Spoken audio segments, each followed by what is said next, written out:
Baik, Assalamualaikum warahmatullahi wabarakatuh. Sebelumnya, perkenalkan, nama saya Muhammad Fauzi Reza dengan NIM 122470138.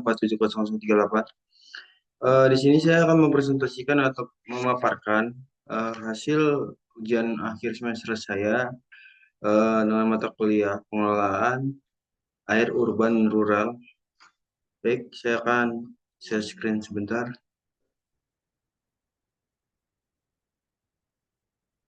Oke, jadi untuk soal yang pertama dengan soal yaitu jelaskan apa yang saudara ketahui tentang istilah-istilah berikut kaitannya dengan upaya pemenuhan kebutuhan air minum di perkotaan dan pedesaan. Oke, yang pertama ada acid lakom. Acid lakom memiliki peran penting dalam pemenuhan kebutuhan air minum di perkotaan maupun di pedesaan dan memanfaatkan teknologi untuk memantau atau mengelola berbagai aspek penyediaan air penyediaan air. Sistem ini memungkinkan pengawasan infrastruktur penyediaan air, sumur bor, dan instalasi pengolahan air, serta memastikan pemeliharaan yang tepat waktu. Asid Lakom juga digunakan untuk memantau kualitas air secara real time. Jadi, memantaunya itu secara 24 jam begitu. Lalu memastikan bahwa air yang disalurkan memenuhi standar kesehatan. Selain itu, sistem ini membantu mengoptimalkan penggunaan air dengan mengumpulkan data konsumsi, memfasilitasi pemberdayaan masyarakat untuk melaporkan masalah dan memberikan masukan serta mendukung evaluasi kebijakan dan perencanaan berkelanjutan berdasarkan data yang terkumpul. Jadi dengan begitu, Riset Lakom berkontribusi dalam meningkatkan transparansi, akuntabilitas, dan efektivitas program pemenuhan air minum di wilayah perkotaan maupun perdesaan.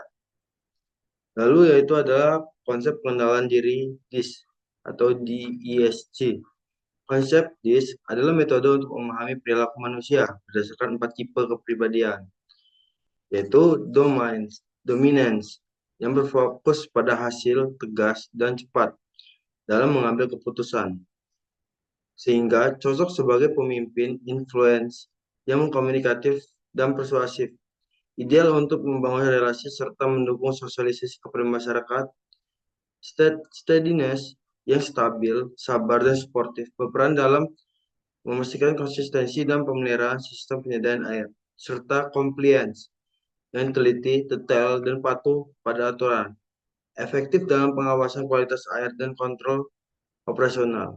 Dalam konteks penyediaan air, memahami tipe kepribadian DIS, membantu pemimpin membentuk tim efektif dengan peran sesuai karakteristik masing-masing, sehingga mempercepat penyelesaian masalah dan memastikan keberhasilan proyek di perkotaan maupun pedesaan. Lalu selanjutnya itu adalah Theory of Planned Behavior. Theory of Planned Behavior menyatakan bahwa niat seseorang untuk bertindak dipengaruhi oleh 3 faktor utama, yaitu sikap terhadap perilaku atau pandangan positif atau negatif terhadap suatu tindakan, norma subjektif, tekanan sosial atau harapan dari orang lain, dan persepsi kontrol perilaku, keyakinan individu terhadap kemampuannya melakukan tindakan tersebut. Dalam konteks pemenuhan kebutuhan air, teori ini dapat diterapkan untuk mendorong partisipasi masyarakat dalam penggunaan air secara bijak. Kemudian ada sikap positif terhadap pengelolaan air dapat dibangun melalui edukasi tentang pentingnya menjaga sumber daya air. Lalu ada community behavior. Community behavior berkaitan dengan pola perilaku dan kebiasaan masyarakat dalam menghadapi isu air. Di perkotaan, masyarakat cenderung bergantung pada sistem terpusat seperti PDAM, sehingga edukasi mengenai penghematan air, pengurangan kebocoran, dan menjaga kebersihan sumber air sangat penting untuk mendukung kebijakan pemerintah. Sementara untuk di pedesaan, masyarakat lebih bergantung pada sumber alami seperti sumur dan sungai. Oleh karena itu, perilaku komunitas dapat dibentuk melalui pendekatan partisipatif, seperti menjaga kebersihan sumber air, membangun sistem pengelolaan bersama melalui BUMDes, dan memanfaatkan teknologi sederhana seperti pengumpulan air hujan. Lalu ada lagi adalah organizational behavior. Mempelajari bagaimana individu dan kelompok berperilaku dalam sebuah organisasi. Dalam konteks pemenuhan kebutuhan air minum dan perkotaan dan pedesaan, penerapan konsep ini berfokus pada pengelolaan organisasi yang bertanggung jawab atas penyediaan air. Perkotaan, organisasi seperti PDAM perlu memiliki struktur yang jelas, koordinasi yang baik, dan kinerja yang optimal untuk menjaga kualitas dan distribusi air. Lalu untuk di pedesaan, organisasi seperti BUMDes atau kelompok masyarakat lokal memainkan peran penting untuk pengelolaan dan pemeliharaan fasilitas air. Lalu ada SDGs. SDGs khususnya SDGs 6 bertujuan untuk memastikan akses air bersih dan sanitasi yang layak bagi semua serta mengelola sumber daya air secara berkelanjutan. Di perkotaan, SDGs 6 mendorong perbaikan infrastruktur air, efisiensi distribusi, dan pengurangan pencemaran dengan melibatkan organisasi seperti PDAM. Di pedesaan, SDGs 6 mendukung pengelolaan air melalui BUMDes atau teknologi ramah lingkungan seperti penampungan air hujan dan sumur bor, serta mendorong masyarakat untuk berpartisipasi dalam menjaga keberlanjutan sumber daya air. Dalam prinsip SDGs yang nomor 6, kebutuhan air minum dapat dipenuhi secara berkelanjutan di kedua wilayah. Lalu ada lagi adalah SPAM, yaitu sistem penyediaan air minum. Adalah sistem yang menyediakan air minum bersih kepada masyarakat, baik di perkotaan maupun di pedesaan. Di perkotaan, SPAM biasanya dikelola oleh lembaga seperti PDAM, dengan fokus pada pengelolaan air secara terpusat, efisiensi distribusi, pengurangan kebocoran, dan peningkatan kualitas air yang disalurkan.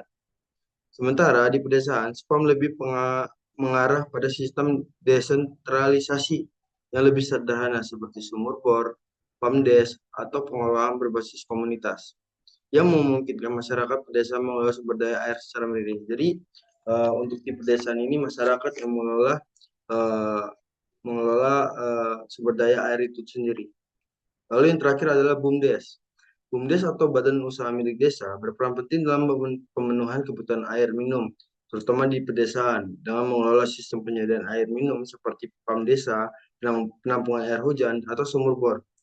BUMDes memungkinkan masyarakat desa mengelola sumber daya air secara mandiri dan efisien, serta memastikan keberlanjutan dan pemeliharaan fasilitas air minum. Di perkotaan, meskipun peran BUMDes lebih terbatas, konsep pengelolaan berbasis komunitas yang diterapkan di desa dapat diterapkan untuk meningkatkan keberlanjutan sumber daya air lokal atau kerjasama dengan lembaga penyedia air terpusat. Lalu kita masuk untuk soal kedua. Dan pada soal kedua ini, saya memerlukan waktu pemenuhan air minum di wilayah Waigali. Jadi untuk lokasinya sendiri saya mengambil di Waigali, yaitu yang bertempat di Lampung Selatan. Jadi saya membutuhkan waktu antara 5 hingga 10 tahun dan beberapa tahapan yang harus dilalui. Jadi pada tahun 2 dan 3, proses perancangan dan pengadaan sistem air, di mana pada tahap ini dilakukan studi kelayakan, penyusunan secara teknis, dan pengadaan sumber daya yang diperlukan. Pembangunan infrastruktur seperti SPAM atau sistem pengolahan air di pedesaan membutuhkan waktu antara 2 hingga 5 tahun, bergantung pada skala dan kompleksitas proyek, serta ketersediaan dana dan tenaga kerja. Setelah itu, untuk memastikan kelancaran pengoperasian edukasi masyarakat tentang pentingnya penggunaan air secara bijak dan pemeliharaan sistem yang baik, serta optimalisasi operasional diperkirakan membutuhkan waktu tambahan 1 hingga 2 tahun. Dengan begitu, seluruh proses secara keseluruhan memerlukan waktu yang cukup panjang untuk mencapai pemenuhan kebutuhan air minum yang berkelanjutan dan merata. Langkah-langkah pemenuhan kebutuhan air minum dimulai dengan analisis kondisi awal, yaitu survei ketersediaan air sumber air, lalu kualitas airnya, dan akses masyarakat terhadap air bersih.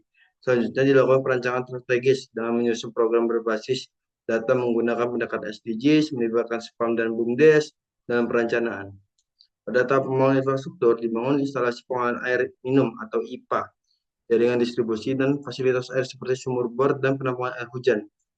Proyek ini juga melibatkan kolaborasi antara pihak, termasuk pihak swasta, NGO, dan masyarakat untuk pendanaan dan implementasi.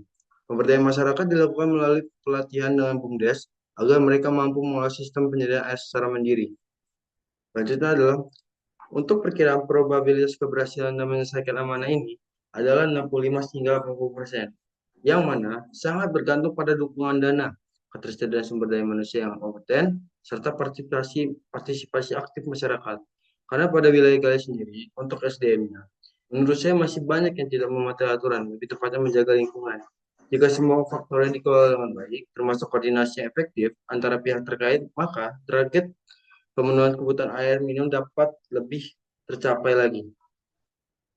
Hambatan yang utama yang mungkin terjadi dalam pemenuhan kebutuhan air minum meliputi keterbatasan dana. karena pembangunan infrastruktur air memerlukan biaya yang cukup besar. Selain itu, kualitas sumber air dapat terpengaruh oleh pencemaran atau berkurangnya sumber air akibat perubahan iklim. Resistensi masyarakat juga menjadi tantangan dengan kurangnya kesadaran dalam mendukung program pengelolaan air. Lalu untuk master plan sendiri, saya sudah membuat. Jadi di master plan ini saya menggambarkan yang di mana ada spam, lalu ada pengolahan limbah, dan di sini ada objek wisata.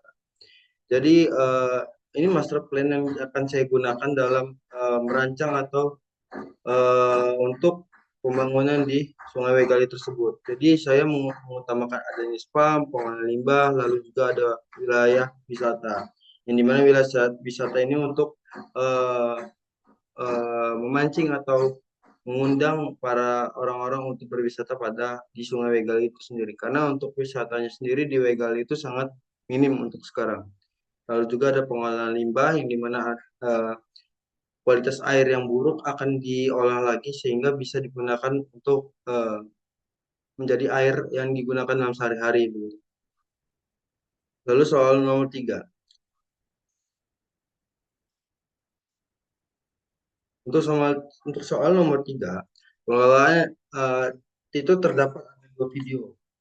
Yang dimana video pertama adalah pengolahan air bersih di Desa Lendang, Nangka, Lombok Timur, dilakukan melalui BUMDes Lendang Nangka Sejahtera atau Lentra, yang memanfaatkan mata air Tigasa dengan membangun bak penampung dan jaringan distribusi air menggunakan water meter untuk mengukur pemakaian.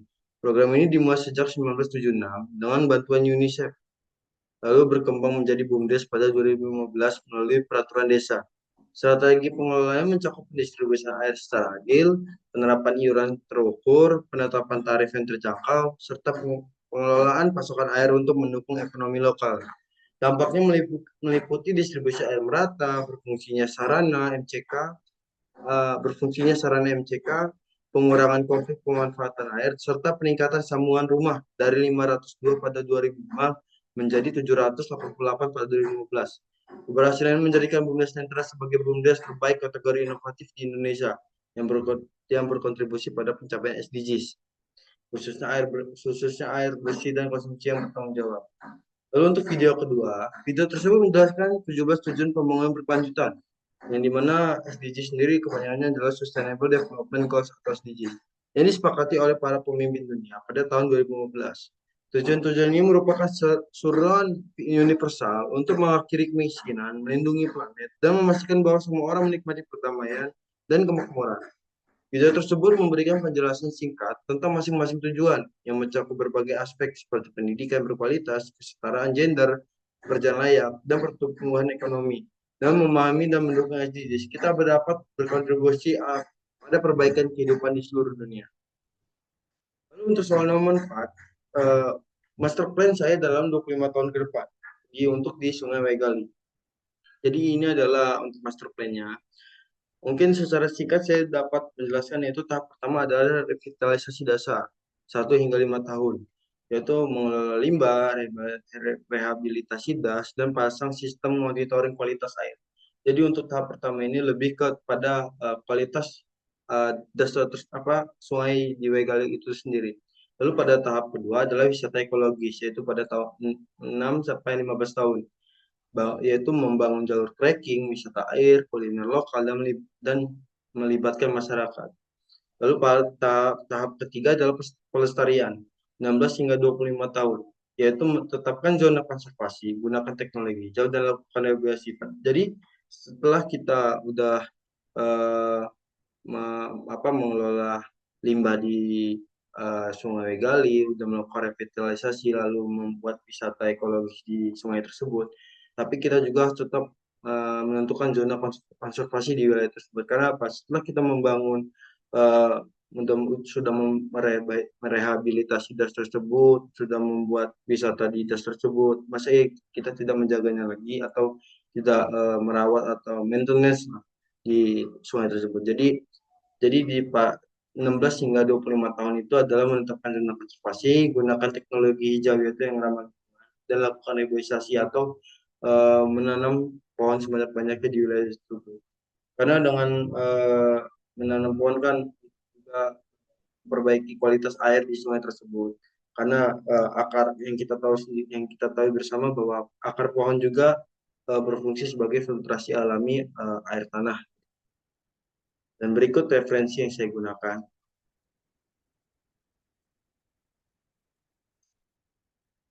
Baik, mungkin itu saja yang dapat saya sampaikan atau saya paparkan terkait hasil ujian akhir semester saya.